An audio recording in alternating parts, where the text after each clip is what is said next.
얘네가 전체의 움직임은 계산할 수 있어도 인간의 광기는 도저히 계산할 수가 없습니다 라는 명언을 때렸던 사람이 바로 위대한 물리학자 아이작 뉴턴 형님이죠. 이 뉴턴 형님이 버블 사건에 한탕 벌어보겠다고 과감하게 뛰어들었다가 그대로 지옥으로 뛰어들었잖아요. 사실 이 형님이 말했던 인간의 광기는요, 한번 해 드셨으면서 수익 봤으면서 상투에서 재진입해버린 본인이 진짜 광기였고요. 재진입한 시점하고 매도 시점만 보면 진짜 뚝배기가 으깨졌을 것 같아요. 700파운드의 풀매수에서 300파운드에 털어버리기. 전설적인 투자예요. 난 뉴턴도 시계 물린 그 버블 경제 사태는 영국에서 일어난 남의 회사 버블 사태입니다. 그래서 오늘 영상은 도대체 남의 회사에 뭔 일이 있었길래 수많은 사람들을 광기에 빠지게 만들었었는지 남의 회사 버블에 대해서 아주 쉽고 재밌게 알아보도록 할게요.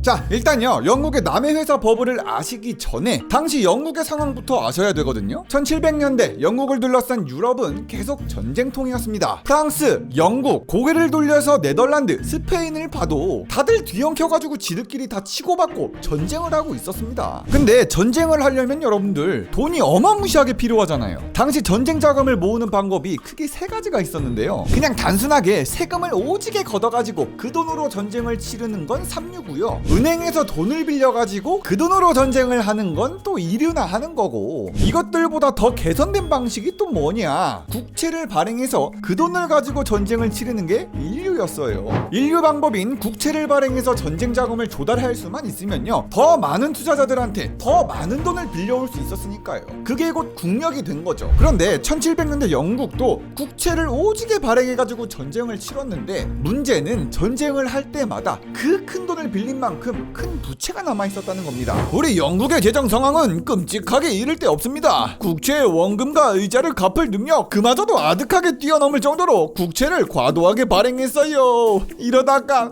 다 죽어. 영국 정부는 과도한 국채 발행으로 주머니 사정이 안 좋을 수밖에 없었던 거죠.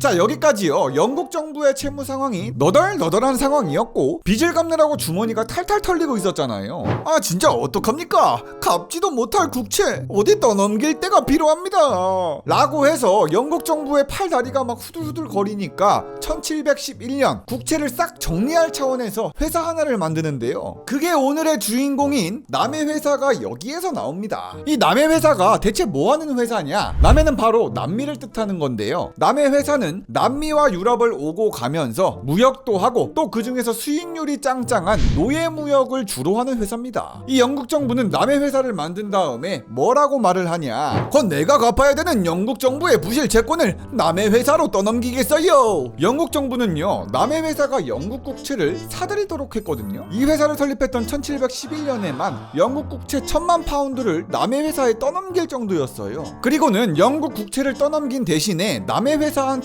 뭘 주냐면요, 우리 영국 정부는 대신에 이 남의 회사가 돈을 잘 벌게끔 해드리겠습니다. 남미 지역의 무역 독점권 그냥 드리고 노예 무역을 독점할 수 있는 권리, 이 모든 특권들을 드리도록 하지요. 국채만 받아들일 수 있으면요 라고 해서 영국 정부가 짱구를 굴렸던 이 행복 회로를 정리해보면, 영국은 재정 위기를 타개하기 위해서 부채의 일부를 남의 회사로 넘긴 거고, 이 남의 회사는 대신에 독점 무역권을 받아서 사업권으로 이윤을 창출해 부채를 갚아나갈 목적이었습니다. 요대로만 굴러가면은 이 행복회로 달달해 보였을 거예요. 그런데 당연히 문제가 터졌겠죠. 1718년 당시에 남미 지역에서 입김이 가장 셌던 나라가 바로 스페인이었거든요. 여기 이렇게 남미를 후루룩 짭짭 다 헤쳐드시고 계셨던 분이 스페인이에요. 그에 비해서 영국은 뭐 쭈구리 찐따였지. 남미에서 영국의 영향력이 미치는 곳은 여기 아주 일부분밖에 안 됐습니다. 그런데 여기에 1718년에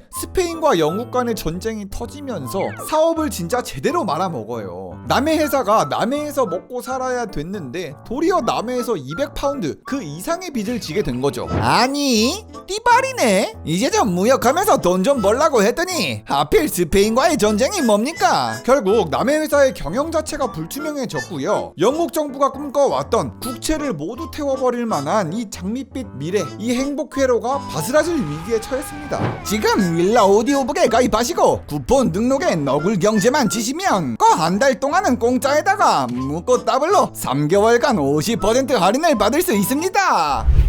자, 이렇게 해서 위기에 빠진 남의 회사는요 1719년 진짜 개쩌는 생각을 해내는데 성공을 하는데, 바로 당시 영국 정부의 부실 채권을 자기가 다 떠안은 다음에 그걸 가지고 민간에다가 다 팔아서 없애버리겠다는 전략이었습니다. 그래서 남의 회사는 영국 정부에 이렇게 얘기해요. 그 영국 정부가 갖고 있는 3,100만 파운드의 정부 부채, 그거 다 갚을 돈 없지 않습니까? 우리 남의 회사가 그 영국의 국채 모조리 다 매입하겠습니다. 이렇게 남의 회사는요 영국의 국채를 다 인수해서 갚아주겠다는 제안을 하거든요. 대신에 영국 정부한테 몇 가지 제안을 겁니다. 첫 번째로 남의 회사의 자본을 무한정으로 증자할 수 있게 해주고, 거기다가 또 원하는 가격의 주식을 발행할 수 있는 권리만 준다면 아까 말했던 영국 국채 3,100만 파운드어치를 인수하겠다고 한 거예요. 영국한테도 뭐 파격적인 제안이었겠죠. 안 그래도 전쟁하느라고 돈 없어 죽을랑 말랑 했으니까요. 결국에 남의 회사는요 일단 3,200만 파운드의 남의 회사 주식을 민간에다가 팔 수 있는 권리를 부여받게 됩니다. 영국 정부가 오케이 때려줬거든.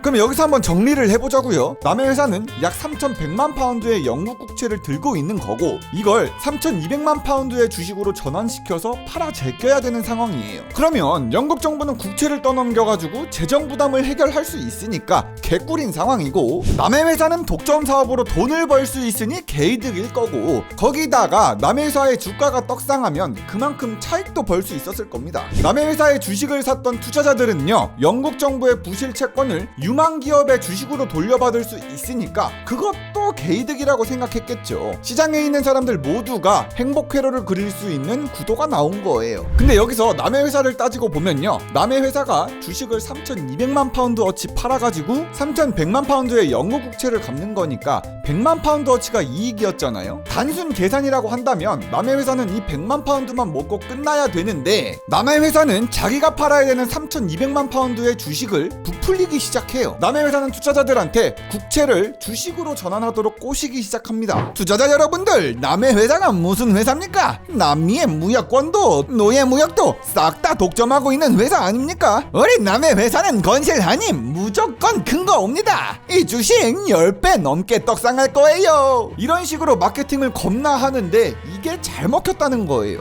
투자자 여러분, 어서 국채를 남의 회사 주식으로 전환해서 바꾸세요. 지금부터 우리는 남의 회사 주식을 주당 100파운드에 팔겠습니다. 이렇게 남의 회사가 큰 돈을 벌 거라고 뽕을 겁나 넣으니까 남의 회사 주식을 사겠다는 투자자들이 미어 터지기 시작해요. 여기서 단순하게요, 이 버블이 어떻게 거대해졌는지 계산을 해보자고요. 남의 회사가 주당 100파운드 주식을 발행해서 3,200만 파운드어치의 주식을 발행했다고 생각을 해보면요, 그러면 총 32만 주를 발행한 겁니다. 근데 이 상황에서 남의 회사 주가가 2배 떡상해서 200파운드가 돼버리면 어떻게 되는 겁니까? 남의 회사 가치도 똑같이 2배 올라 3,200만 파운드에서 6,400만 파운드로 부풀어 올라버린다는 거예요. 남의 회사는 이 기적같은 일을 성공시켰습니다. 우리 남의 회사 주식을 이젠 200파운드에 팔겠습니다. 응? 요것도 사가네. 자, 그럼 300파운드에 팔겠습니다. 요것도 다 사가네. 어쩌면 나 진짜 벼락 부자가 될지도. 사람들은 무지성으로 남의 회사 주식을 사기 시작합니다. 주식이 잘 팔리니까 점점 더 높은 관심이 끌려요. 결국 주식은 계속 더 비싼 값에 팔리기 시작한 겁니다.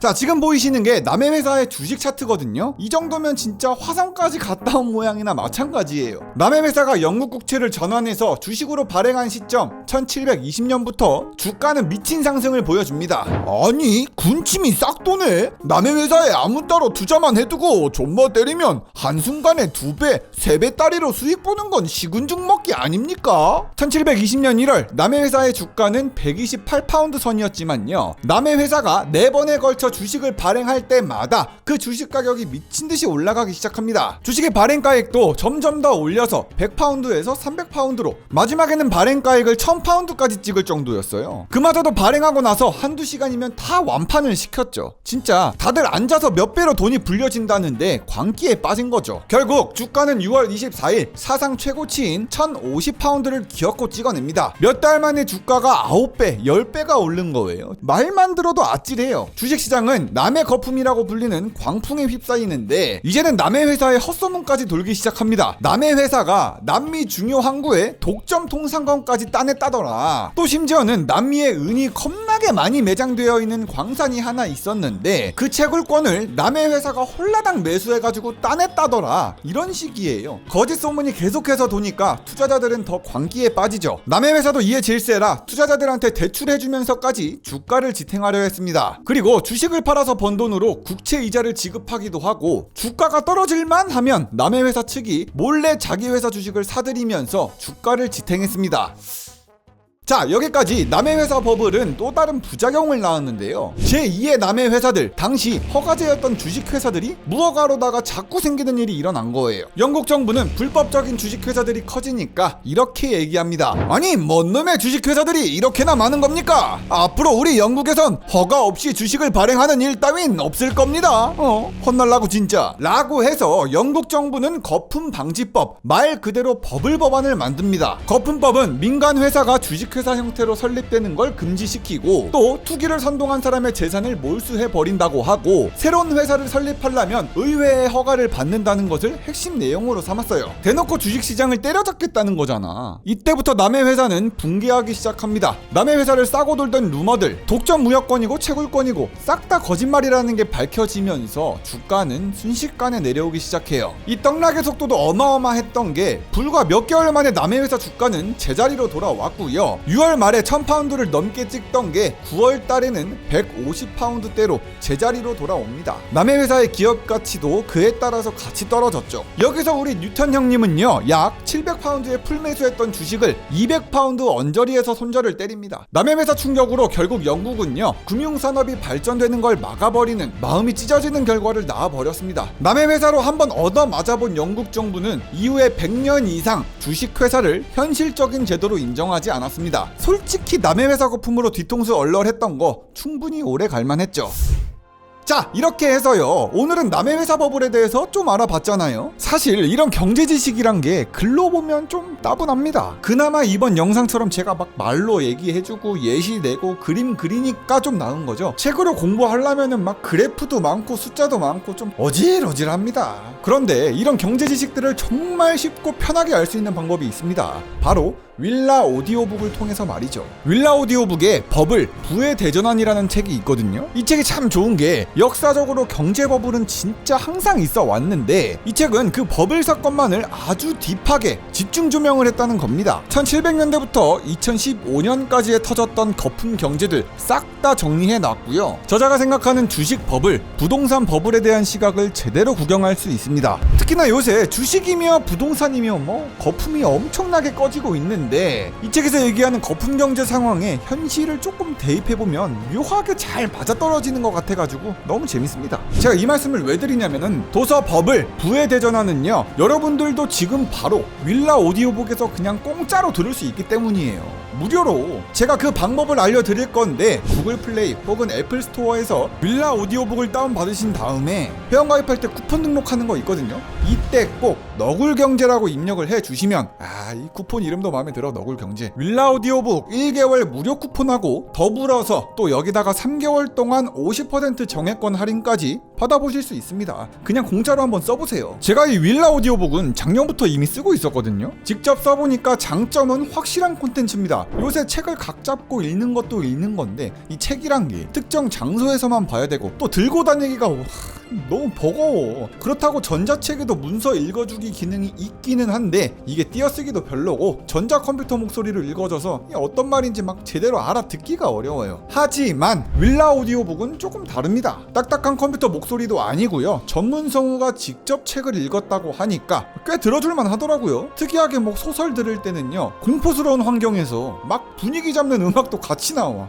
이거 좀 신기하더라고. 산책하면서 소설 듣는데 분위기에 맞는 부금까지 깔리니까 생각보다 집중도 잘 되고 이야기의 흐름을 이해하기 좋더라고요. 보통 제가 이 윌라를 언제 많이 쓰냐면요, 뭔가 빨래를 개놓는 반복 작업할 때, 혹은 걸으면서 이동하거나 운동할 때 이 오디오북 듣는 게 가장 집중이 잘 됐습니다. 특히 설거지할 때 그냥 멍하니 막 그릇만 씻을 수도 있는데 이어폰 꽂고 오디오북 켜놓으면 이야기 들으면서 설렁설렁 설거지 해버릴 수 있습니다. 또 제일 많이 들을 때가 운전할 때거든요. 이게 운전할 때 차 막히면 그거만큼 심심한 게 없는데, 길거리에 시간 질질 흘릴 바에 그냥 오디오북 듣고 있으면 나름 이 시간 아깝지 않고 좀 알차게 느껴질 때도 있습니다. 이게 독서를 하면서 동시에 다른 일을 할 수 있다는 이 멀티태스킹이 솔직히 개꿀이거든.